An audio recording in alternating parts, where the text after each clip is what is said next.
Cümleten selamun aleyküm hanımlar, kanalıma hoş geldiniz. Bugün sizlere iki renkli hem çok güzel yapılışı da oldukça kolay bir 5 diş patik modelinin anlatımını yapacağım. Ben patiğimde piyasada rahatlıkla bulabileceğiniz patiklik iplerden kullandım. Vişne rengi ve krem tonlarında. Patiğimde kullandığım şişlerim ise 3 numara hanımlar. Hemen sizlere modelimi göstereyim. İşte modelimiz bu şekilde. Gördüğünüz gibi 3 boyutlu çok güzel bir model oldu. Rengi de çok yakıştı. Patiğimiz böyle. Çok da kolay yapılışı var hanımlar. Yeni başlayacak olan hanımların da yapabileceği hem çok kolay hem de çok güzel bir model oldu. Bu patik benim elimin ölçülerine göre 37, 38 ve 39 numara ayaklar için uyumlu oldu. Hiç vakit kaybetmeden hemen birlikte patiğimize başlayalım. Patiğimize yine her zaman olduğu gibi burun kısmından başlayacağız hanımlar. 12 ilmek olarak. Hemen ilmeklerimi atarak patiğime başlıyorum. Ben hanımlar bu başlama tekniğini bütün 5 şiş patik videolarımda anlattım. Şimdi sil baştan yeniden gösteriyorum. Sebebi şu. Bu videoya ilk defa denk gelecek olan hanımların da kafası karışmasın diye. Ayrıca kanalımda farklı 5 diş patik başlama teknikleri de var. Sizler patiğinize dilediğiniz şekilde başlayabilirsiniz. Bu şekilde ilmeklerimizi atıyoruz. Sayalım kaç ilmeğimiz olmuş? 3, 6, 9, 10, 11 ve bir ilmek daha atıyorum. 12 ilmeğimiz oldu. Geri dönüyorum. Şimdi de arka yüzdeyiz hanımlar. Arka yüzde bakın şöyle baktığımız anda patiğimizin örgümüzün arka yüzündeyiz. İlk kenar ilmeğimi örmeden alıyorum. Devamında gelen ilmeklerimi sırasıyla ters olarak örüyorum. Hanımlar kanalıma abonelik ücretsizdir. Abone ol butonuna basarak kanalıma ücretsiz abone olabilirsiniz. Sonuncu ilmeğimi de yine ters ördüm. Geri dönüyorum. Ön yüzdeyiz. Bu aşamada 5 şişe geçiş yapacağım ve düz örgü öreceğiz. Kenar ilmeğimi örmeden alıyorum. İkinci ilmeğimi ördüm. Üçüncü ilmeğim 4, 5 ve 6. İlk 6 ilmeğimi ördüm. Kalan 6 ilmeğimi de ikinci şişimle örüyorum. 12 ilmeğim vardı. 6'şar 6'şar 2 şişime eşit olarak paylaştırdım.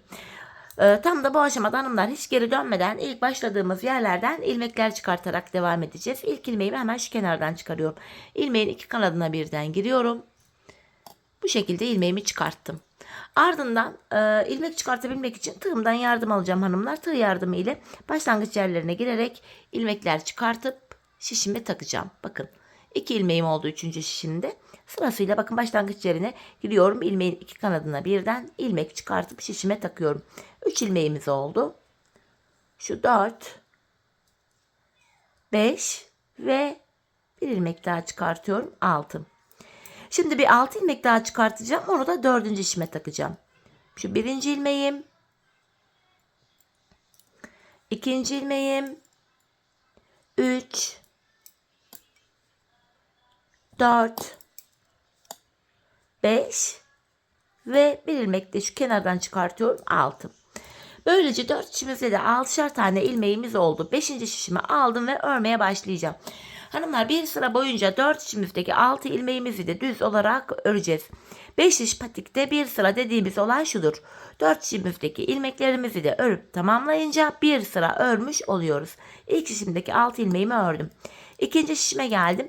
Yine buradaki 6 ilmeğimi de düz olarak sırasıyla örüyorum. Hepsini örüyorum sırasıyla düz olarak. 3. şişime geldim. Yine buradaki 6 ilmeğimi de düz olarak örüyorum. Bu şekilde. 4. ve sonuncu şişime geldim.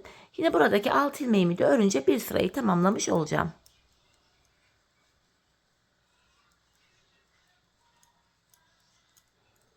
Bu şekilde bir sıramızı tamamladık hanımlar. Başlangıç yerine geldik. Şimdi artırma zamanı. Patik burnumuza şöyle baktığımız anda hanımlar kenarlarımız bakın burada sağda ve solda. Buralardan artırma yapacağız. Orta kısımlardan artırma işlemi yapmıyoruz. İlk şişimdeyim hanımlar. Kenar hemen sağ tarafta. İlk 2 ilmeğimi örüyorum. 2 ilmek örüyorum. Ardından hemen ikinci ilmeğimin altındaki bakın şuradaki ilmeğimin kenarına şişimi takıyorum. Buradan aldığım ilmeğimi düz olarak örüyorum. Artırmamı yaptım. Kalan 4 ilmeğim de düz örülüyor. Birinci şişimde 7 tane ilmeğim oldu. İkinci şişime geldim. Kenar burada hanımlar, şöyle baktığımız anda sol tarafta. Son 2 ilmeğim kalana kadar öreceğim ve artırmamı yapacağım. Bakın sondan ikinci ilmeğimin altındaki hemen şu ilmeğimin kenarına şişimi takıyorum. Buradan aldığım ilmeğimi düz ördüm. Kalan 2 ilmeğim düz örülüyor. Evet hanımlar, şimdi de 3. şişime geldim. Kenar hemen burada sağ tarafta. Burada da ilk 2 ilmeğimi öreceğim. Ardından ikinci ilmeğimin altındaki hemen şuradaki ilmeğimin kenarına şişimi takıyorum. Buradan aldığım ilmeğimi de yine düz örüyorum. Kalan ilmeklerim düz örülüyor. 4. ve sonuncu şişime geldim. Şöyle baktığımız anda kenar sol tarafa düşüyor. 4. ve sonuncu şişimde de hanımlar son 2 ilmeğim kalana kadar öreceğim ve artırmamı yapacağım. Bakın sondan ikinci ilmeğimin altındaki şu ilmeğimin kenarına, hemen şuradaki ilmeğimin kenarına şişimi takıyorum. Buradan aldığım ilmeğimi düz ördüm. Kalan 2 ilmeğim düz örülüyor. 4 şişimizde de 7'şer tane ilmeğimiz oldu. 4 şişimizdeki ilmek sayıları da eşit hanımlar. Bir sıra artırma yaptık. Şimdi 4 şişimdeki 7 ilmeğimi de artırma yapmadan bir sıra düz olarak öreceğim. Yani hanımlar, her sıra artırma yapmıyoruz. Bir sıra artırma yaparken bir sıra ilmeklerimizi düz olarak örüyoruz. Bunun sebebi şu: her sıra artırma yaparsak şayet patik burnu bir anda açılma yapar ve hoş bir görüntü olmaz. İkinci şişimdeki 7 ilmeğimi de ördüm, tamamladım. 3. şişime geldim. Yine buradaki ilmeklerimi de düz öreceğim. Bu düz ilmeklerimi örerken sizlere artırma işlemini kısaca tekrar etmek isterim. Artırma işlemini 1. ve 3. şişimizde ilk 2 ilmeği ördükten sonra yapıyoruz. 2. ve 4. şişimizde de son 2 ilmek kalana kadar örüp öyle artırmalarımızı yapıyoruz. Evet hanımlar, 4 şişimi de bir sıra düz ördüm. Tekrar artırma zamanı. İlk şişimdeyim. Kenarımız hemen sağ tarafta. İlk 2 ilmeğimi örüyorum. Hemen ardından ikinci ilmeğimin altındaki şuradaki ilmeğimin kenarına şişimi taktım. Buradan aldığım ilmeğimi de düz ördüm. Kalan ilmeklerim düz örülüyor. Böylece birinci şişimde 8 tane ilmeğim oldu. İkinci şişime geldim. Burada da kenar hemen sol tarafa düşüyor. Son 2 ilmeğim kalana kadar öreceğim ve artırmamı yapacağım. Bakın sondan ikinci ilmeğimin altındaki hemen şu ilmeğimin kenarına şişimi takıyorum. Buradan aldığım ilmeğimi de düz ördüm. Kalan 2 ilmeğim düz örülüyor. İkinci şişimde de 8 ilmeğim oldu. 3. şişime geldim. Kenar hemen başta hanımlar, sağ tarafta. İlk 2 ilmeğimi örüyorum burada. Hemen ardından ikinci ilmeğimin altındaki şu ilmeğimin kenarına şişimi taktım. Buradan aldığım ilmeğimi de düz ördüm. Kalan ilmeklerim yine düz örülüyor. İlk 3 şişimde 8'er tane ilmeğim oldu. 4. ve sonuncu şişime geldim. Burada da hanımlar şöyle baktığımız anda kenar sol tarafta. Son 2 ilmeğim kalana kadar öreceğim ve kenardan artırmamı yapacağım. Bakın sondan ikinci ilmeğimin altındaki şu ilmeğimin kenarına şişimi takıyorum. Buradan aldığım ilmeğimi de düz ördüm. Kalan 2 ilmeğim düz örülüyor. 4 şişimizde de 8'er tane ilmeğimiz oldu. Şimdi yapacağımız işlem bu şu hanımlar. 4 şişimizdeki 8'er ilmeğimizi de düz öreceğiz. Sonraki sıra artıracağız. Düz öreceğiz, artıracağız. Patik burnumuzu bu şekilde tamamlayacağız. Ben bu patiğimde her bir şişimde 15'er ilmeğim olana kadar artırmalarımı yaptım ve modelimi kurdum hanımlar. Modelimiz 6 ilmek ve katları üzerine kurulduğu için 4 şişimizde de 60, toplamda 60 ilmek oluyor ve altının katı olduğu için modelimiz tam denk geliyor. Hani ilmek sayılarını buna göre ayarlayalım. 4 şişimizdeki ilmeklerin toplamı 6 ve altının katları olmalı. Yani 54, 60, 66 gibi. Şimdi hep birlikte artırmalarımızı yapalım, gelelim, sonra da birlikte modelimize başlayalım. Evet hanımlar, ben her bir şişimde 15'er ilmeğim olana kadar artırmalarımı yaptım, geldim. Bir sıra düz örmedim artırmalarımdan sonra. Hemen modele başlayacağız. Krem ipimi de hazırladım. Hanımlar, bu aşamada ilmeklerimizi krem ile öreceğiz. Ben krem ipimi buraya ekliyorum. Krem ipim ile ilmeklerimi düz olarak öreceğim. Hemen krem ipimin ucunda hanımlar bu vişne rengi ipime bağlayacağım, patiğimiz sökülmesin diye. Buraya 2 tane sıkı bir düğüm atıyorum. İlmeklerimin tamamını krem ipim ile düz olarak öreceğim. Model kurulumundan önce ilmeklerimizi krem ipimiz ile düz olarak örüyoruz önce. Bakın bu şekilde. Şimdi hanımlar, 4 şişimizdeki ilmeklerimizi de 2 sıra boyunca, 2 sıra derken bir kere öreceğiz 4 şişimizi, sonra bir daha öreceğiz. Bu şekilde 2 sıra dolanacağız. 2 sıra boyunca krem ipimiz ile düz olarak örelim ve gelelim. Evet hanımlar, ilmeklerimi 2 sıra boyunca krem ipimle düz ördüm ve geldim. Şimdi modelimize başlayacağız. Modelimiz 4 sıradan oluşuyor hanımlar. Vişne rengi ipimi alıyorum.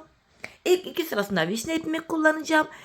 Diğer 2 sırasında da krem ipimi kullanacağım. Modelimin ilk sırasındayım. Şöyle başlıyoruz. İlk 2 ilmeğimi vişne rengi ipim ile düz olarak örüyorum. 2 ilmek düz ördüm. Yanındaki 2 krem ilmeğimi örmeden sağ şişime alıyorum. 2 tane vişne örerek başladım. 2 kremimi örmeden sağ şişime aldım. Devamında 4 tane vişne rengi ilmeğimi örüyorum. Bakın 4. ilmeğimi ördüm. 2 krem örmeden alıyorum.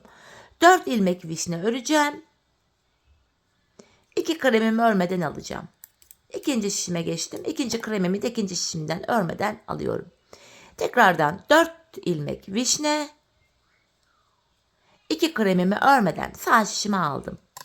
4 ilmek vişne rengi örüyorum. 2 kremimi örmeden sağ şişime aldım. 4 ilmek vişne rengi örüyorum. 3. şişimden devam edeceğim. Şu 3. vişne ilmeğim, şu 4. 2 tane kremimi örmeden şişime aldım. 4 ilmek vişne örüyorum. 2 kremimi örmeden sağ şişime aldım. 4 ilmek vişne örüyorum. 2 kremi örmeden sağ şişime alıyorum. Şu ikinci kremim 4. şişimden alarak geçtim. Şimdi 4 vişne rengi ilmeğimi örüyorum yine. 2 tane kremimi örmeden sağ şişime aldım. Tekrardan 4 ilmek vişne örüyorum. 2 tane kremimi örmeden sağ şişime aldım.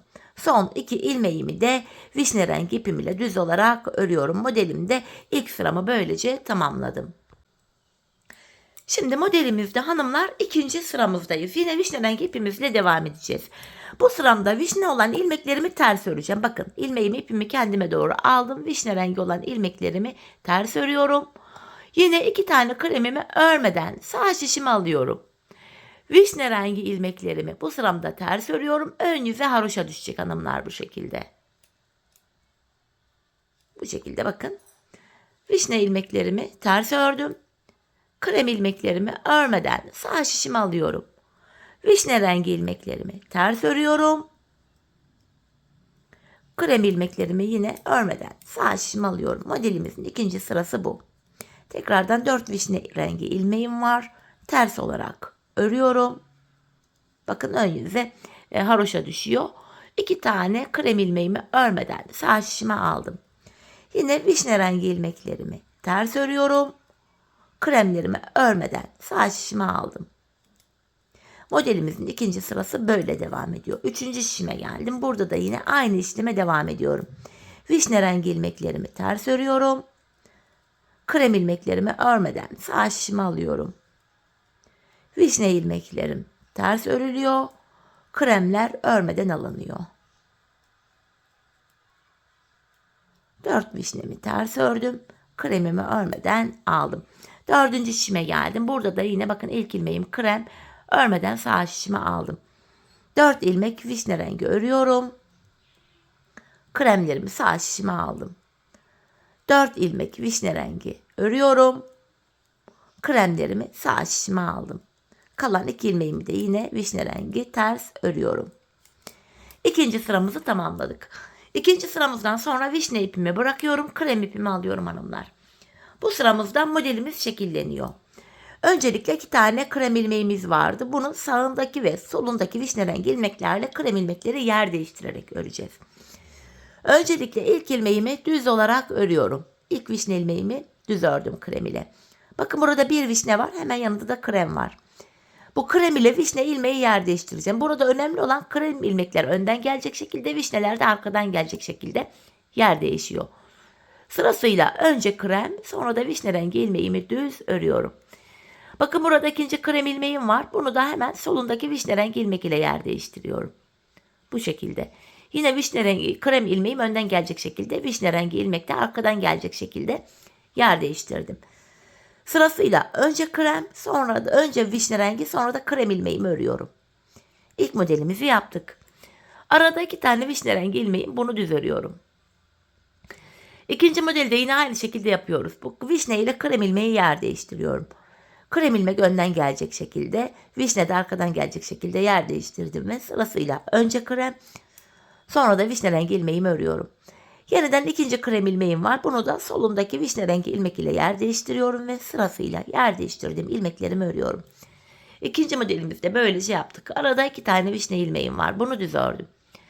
Bakın hanımlar, yine burada bir krem, sağında da vişne var. Bu ilmeklerimi de yer değiştiriyorum. Bakın krem ilmeğim önden gelecek şekilde. Önce krem, sonra da vişne ilmeğimi örüyorum. İkinci şişimdeyim. Burada da bakın krem ve vişne rengi ilmeğim var. Vişne arkadan gelecek şekilde, krem de önden gelecek şekilde yer değiştirdim.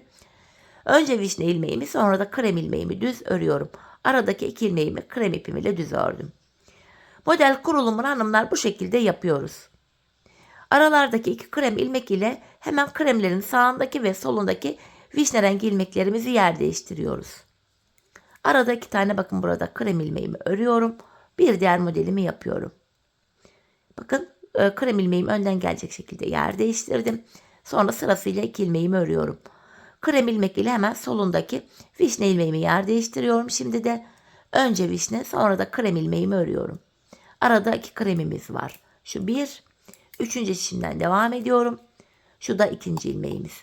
Devam ediyorum yine. Bakın krem ile vişneyi yer değiştiriyorum. Burada yine krem ilmeğim var. Burada da yine yer değiştirme işlemi yapıyorum. Krem ilmeklerimiz önden gelecek şekilde, vişne ilmeklerimiz de arkadan gelecek şekilde yer değiştirme işlemini yapıyoruz. Arada 2 tane krem ilmeğim var. Krem ilmeğimi düz ördüm. Devam ediyorum yine. Bir tane krem, bir de vişne ilmeğim var. Yer değiştirdim ilmeklerimi. Düz ördüm. Ardından yine bu krem ilmek ile solundaki vişneyi yer değiştirdim ve yer değiştirdiğim ilmeklerimi sırasıyla ördüm. Aradaki kremim var. Tekrardan yer değiştirme işlemi yapıyoruz hanımlar. Bakın önce krem, sonra da vişne rengi ilmeğimi örüyorum. Dördüncü ve sonuncu şişime geldim. Burada da bakın krem ilmeğim ve vişne ilmeğim var solunda. Yine ilmekleri yer değiştiriyorum. Önce vişne rengi ilmeğimi, sonra da krem ilmeğimi örüyorum. Arada 2 ilmeğimi krem ile düz ördüm. Yine burada da yer değiştirme işlemi yaparak modelimizi örüyoruz hanımlar. Bu şekilde. Arada 2 tane kremim var.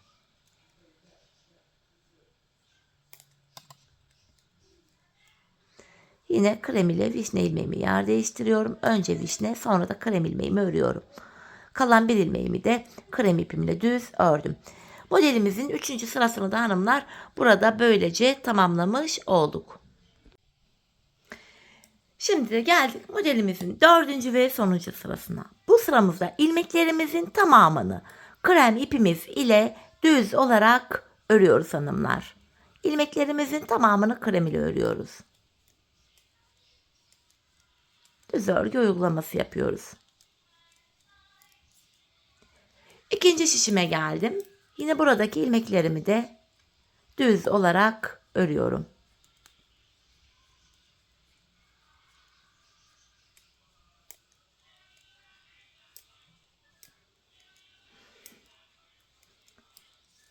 Üçüncü şişime geldim.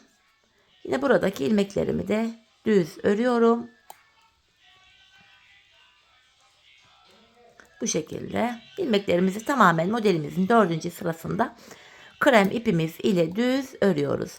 Modelimde 4. şişime geldim. Yine buradaki ilmeklerimi de düz örüyorum. Böylece hanımlar ilk modelimizi tamamlamış oluyoruz. Modelimiz kaydırmalı bir model. Sonuncu ilmeğimi de ördüm. Şöyle bakın, ilk modelimiz tamamlandı. Şeklimiz bu. Şimdi ikinci modelimize başlayacağız. Vişne rengi ipimi elime alıyorum. İlk modelimizi yaparken hanımlar ilk 2 ilmeğimizi vişne ipimizle örerek başlamıştık. Kaydırmalı bir modeli olduğu için ikinci modelimize başlarken ilk krem ilmeğimi örmeden alıyorum.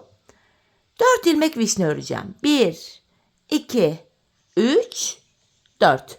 Bakın alttaki 2 modelin tam ortasına gelen 2 krem ilmeği örmeden alıyoruz. Model bu şekilde kaydırmalı ilerliyor. Tekrar ediyorum. İlk modelimizi yaparken 2 ilmek vişne örerek başlamıştık. İkinci modeli yaparken 1 ilmek kremi örmeden aldık, 4 vişne ördük. 2 kremi örmeden alıyoruz, 4 ilmek vişne örüyoruz. 2 kremimi alıyorum, 4 ilmek vişne örüyorum. İkinci şişimden devam ediyorum. Üçüncü vişne ilmeğim, bu da dördüncü. 2 kremi örmeden alıyorum, 4 ilmek vişne örüyorum. 2 kremi örmeden aldım, 4 ilmek vişne örüyorum. 2 tane kremimi örmeden alıyorum, 4 ilmek vişne örüyorum. 2 kremi örmeden alıyorum, 4 ilmek vişne örüyorum. 2 kremi örmeden aldım, 4 ilmek vişne. Alttaki modelin ortasına gelecek şekilde ikinci modelimizi bu şekilde yapıyoruz. Dördüncü vişne ilmeğimi ördüm. 2 kremimi örmeden alıyorum. 4 ilmek vişnemi düz örüyorum. 2 kremimi örmeden aldım. 4 ilmek vişne örüyorum. Ve son bir krem ilmeğim örmeden alıyorum. Bu şekilde. Şimdi hanımlar, modelimizde ikinci sıradayız. Yine bu aşamada vişne ipimizle devam edeceğiz. Kremlerimizi örmeden alacağız. Vişne ilmeklerimizi ters öreceğiz hanımlar. Modelimizin ikinci sırası. Kremlerimi örmeden alıyorum. Vişnelerimi ters örüyorum. Kremlerimi örmeden alıyorum. Vişne ilmeklerimi ters örüyorum.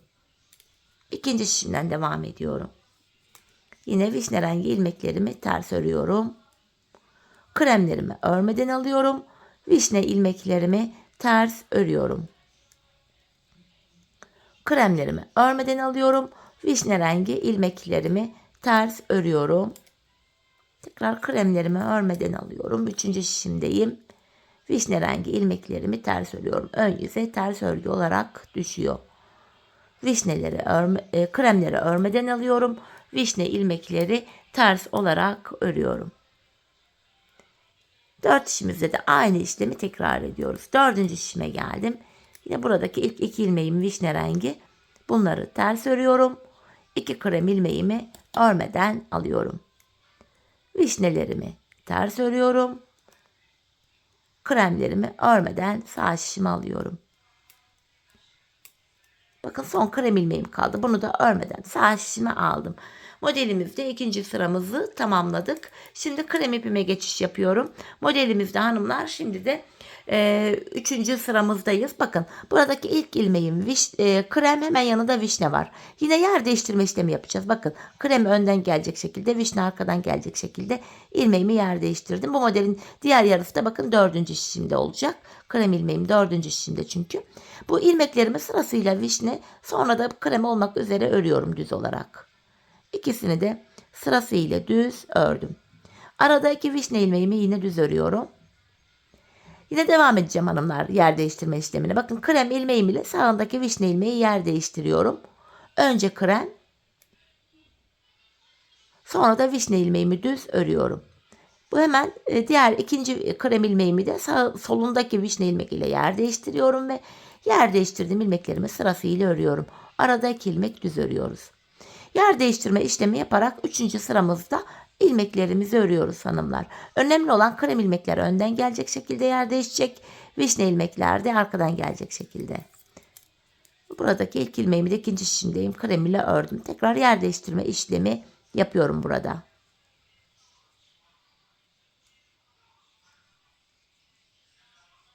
Bu şekilde. Öndeki iki ilmeğimi düz ördüm. Yine yer değiştirme işlemi yaparak ilmeklerimi örüyorum. Arada 2 tane vişne ilmeğimi düz ördüm. Tekrar yer değiştirme işlemine devam ediyorum. Krem ile sağındaki vişne rengi ilmeğimi yer değiştirip sırasıyla yer değiştirdiğim ilmeklerimi ördüm. 3. şişime geldim. Burada da yine devam edeceğim. Bakın ilk ilmeğim krem. Hemen solunda vişne rengi ilmeğim var. İkisini yer değiştirip sırasıyla örüyorum. Arada 2 tane krem ilmeğim var.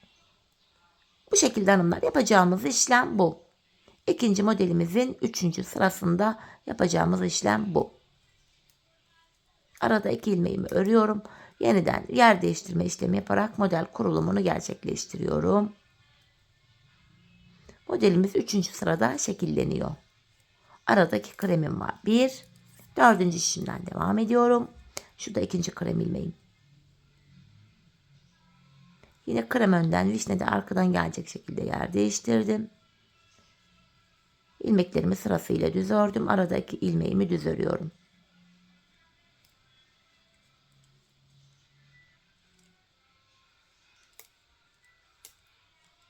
Yine 2 ilmeğimi düz ördüm. En son bakın hanımlar, son krem ilmeğim kaldı. Bunu da sağındaki vişne ilmek ile yer değiştiriyorum. Önce krem, sonra vişne ilmeğimi örüyorum. Modelimizin 3. sırasını tamamladık. Bakın bu kenara bir tane modelimiz düşmüş oldu köşeye. Geldik modelimizde 4. ve sonuncu sıramıza. Hanımlar yine bu sıramızda ilmeklerimizi düz olarak öreceğiz krem ipimizle. İkinci modelimizi de bu şekilde tamamlamış oluyoruz. Modelimizin ipi topu bundan ibaret hanımlar. 3. modelimizi de 1. modelle aynı hizadan yapacağız.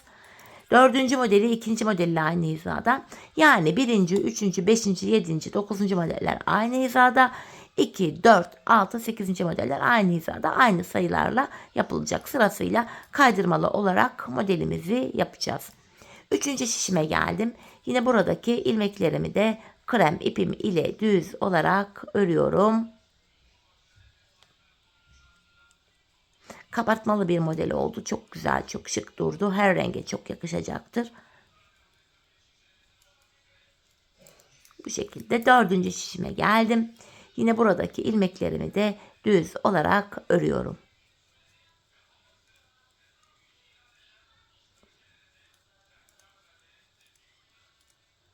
Modelimizin ipi topu buydu hanımlar. Bakın ilk 2 modelimizi tamamladık. Hemen şöyle göstermek istiyorum.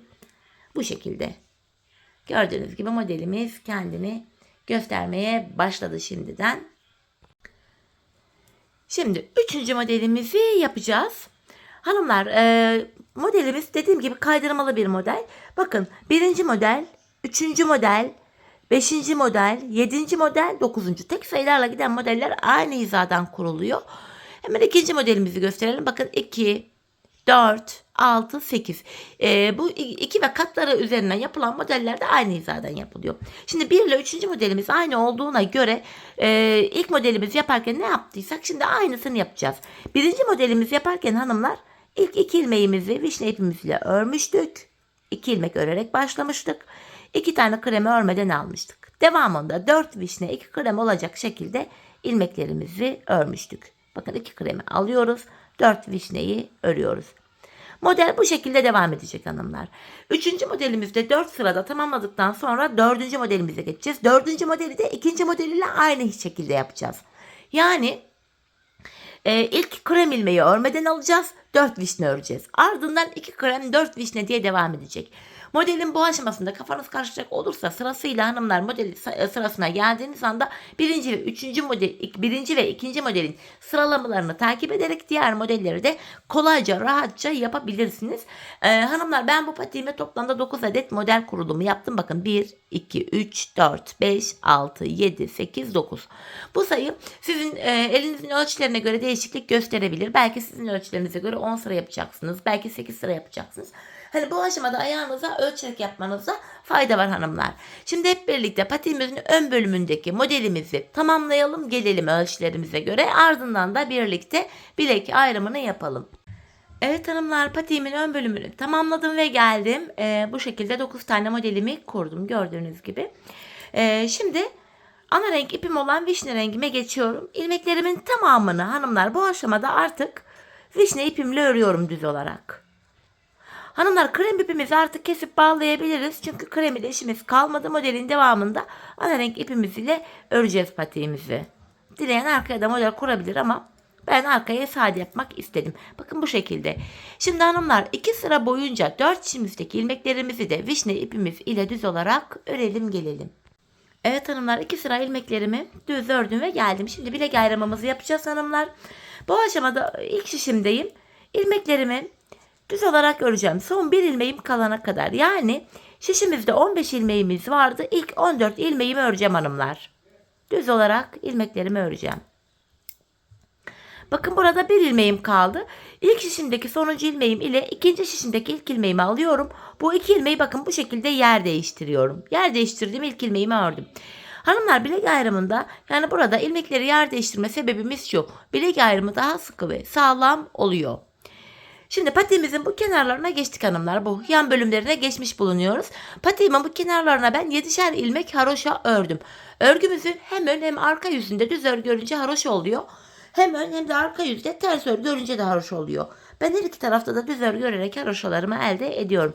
Şimdi bilek ayrımından sonra ilk 7 ilmeğim haroşa. Düz olarak örüyorum.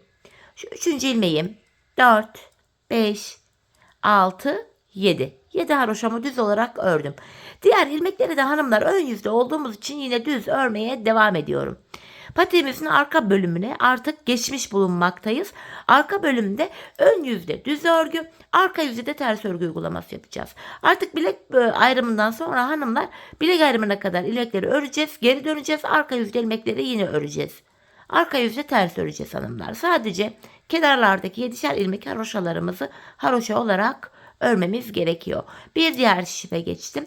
Yine buradaki ilmeklerimi de düz olarak örüyorum. Burada sadece düz örgü olduğu için birazcık hızlı örüyorum hanımlar. Anlatılacak model detayı bir şey yok burada. Patiğimizin tabanına gelen bölüm burası. Son şişime geldim. Yine burada da ilmeklerimi düz örüyorum. Bilek ayrımı yaptığımız son şişimiz burası.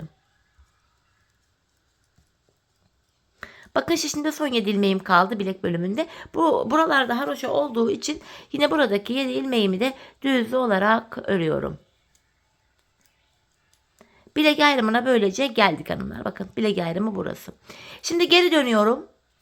Bilek ayrımına kadar öreceğiz, geri döneceğiz. Artık patiğimizin arkasında yapacağımız işlem bu. Ben sonuncu ilmeklerimi ördüğüm için ilk ilmeğimi örmeden alıyorum. Kenar ilmeğimle birlikte toplam 7 ilmeğim haroşa olduğu için düz örüyorum. Bakın 4 ilmeğim oldu kenarda. 5, 6 ve 7. Bakın ön yüze bir diş haroşamız düştü böylece. Arka yüzde olduğum için bakın şu anda kalan ilmeklerimi de ters olarak örüyorum. Arka yüzde ters örüyoruz hanımlar. Patiğimizin arka bölümünde yapılacak başka bir detay yok. Ön yüzde düz, arka yüzde ters olacak şekilde ilmeklerimizi öreceğiz. Bilek ayrımına kadar gideceğiz, geri döneceğiz. Gideceğiz, geri döneceğiz. Bundan ibaret. Kenarlardaki 7'şer ilmek haroşalarımızı haroşa olarak yapacağız.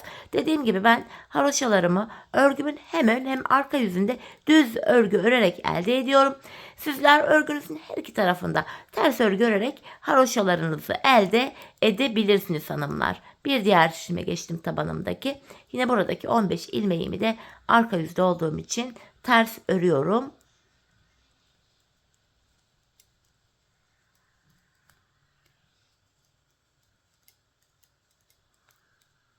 Bu şekilde.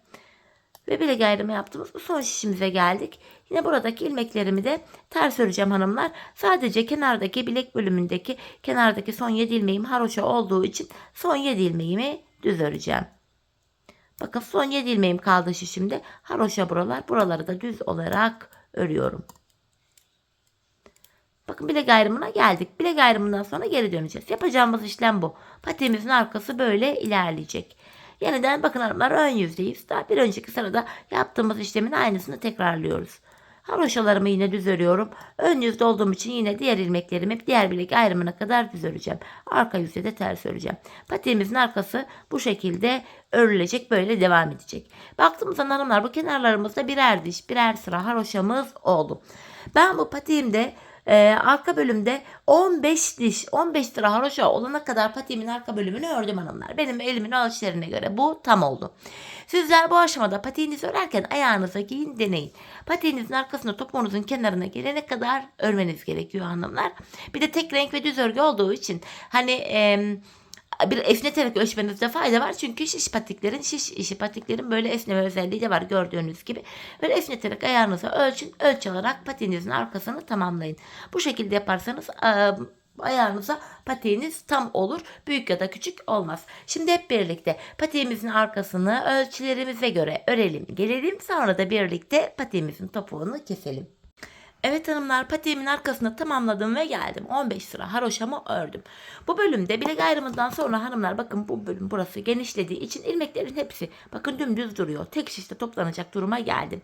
Fakat ben bu aşamada topuk kesiminde bana kolaylık sağlasın diye sol tarafa ön yüzden baktığımız anda bu sol tarafa 26 adet ilmeğimi ayırdım. Kalan ilmekleri de tamamen sağ şişime ekledim.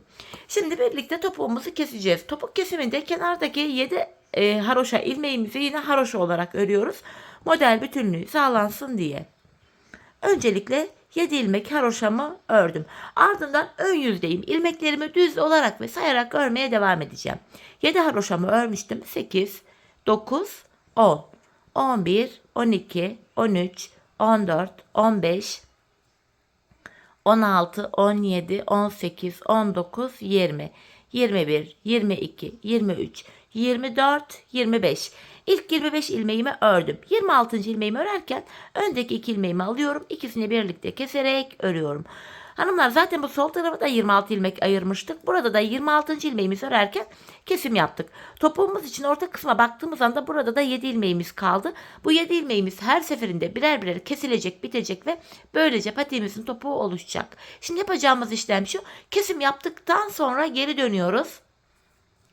Bu kesim yapmış olduğum ilmeğimi örmeden aldım. Diğer ilmeklerimi arka yüzde olduğum için ters olarak örüyorum. Sadece kenardaki son 7 ilmeğim haroşa olduğu için son 7 ilmeğimi düz olarak öreceğim. Bu şekilde. Patiğimizin topuğu bu şekilde kesiliyor hanımlar. Bakın son 7 ilmeğime geldim. Haroşa olduğu için bunları düz olarak örüyorum. Sonuncu ilmeğimi de yine ördüm. Geri dönüyorum hanımlar. Yeniden ön yüzdeyiz. Bir önceki sırada yapmış olduğumuz işlemin aynısını yapacağız. Yani ilk 25 ilmeğimizi normal düz olarak öreceğiz. 26. ilmeğimizi örerken kesimimizi yapacağız. 7 haroşamı ördüm. Yine sayarak örmeye devam ediyorum.